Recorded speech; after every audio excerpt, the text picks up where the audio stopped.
தேர்தல் சட்டமன்ற தேர்தலுக்கு ஆயத்தமாகும் அதிமுக. புதியவர்களுக்கு அடையாள அட்டை வழங்கும் நிகழ்ச்சி இன்று நாமக்கல்லில் தொடக்கம்.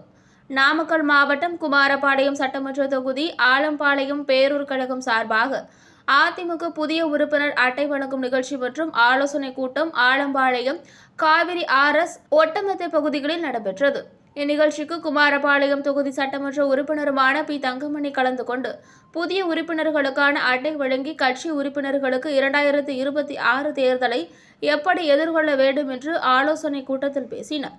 இந்த விஷயத்தில் எப்பொழுதெல்லாம் திமுக ஆட்சி வருகிறதோ அப்பொழுதெல்லாம் நமக்கு தனித்துறை மிகவும் கஷ்டமான சூழ்நிலைக்கு வந்து தொழிலாளருக்கு வேலை வாய்ப்பு இல்லாமல் தனி போட்டிருப்பவர்களும் அந்த இறக்கி போடுகின்ற ஒரு சூழ்நிலை உருவாகி கொண்டிருக்கின்றது.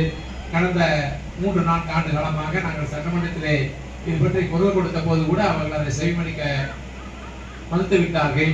ஆகையால் இந்த சூழ்நிலை இப்பொழுது உருவாகி கொண்டிருக்கின்றது. இன்னும் 1.5 ஆண்டு காலம் தான் இருக்கின்றது. 3 ஆண்டு காலம் முடிந்துவிட்டது. ஆகிய 1 ஆண்டு காலத்திலேயே நம்ம தேர்தல் பணியை ஆரம்பிக்க வேண்டிய சூழ்நிலை. இப்பொழுது பேரூராட்சி பிரச்சனை இல்லை, உள்ளாட்சியில் கிராம ஊராட்சிக்கு தேர்தல் வர இருக்கின்றது. அது முடிந்ததுக்கு பின்னால் 1 ஆண்டு காலத்திலே நம்ம சட்டமன்ற தேர்தல் வர இருக்கின்றது. அதற்கே நாம் இப்பொழுது தயாராக வேண்டும் என்பதற்காகத்தான்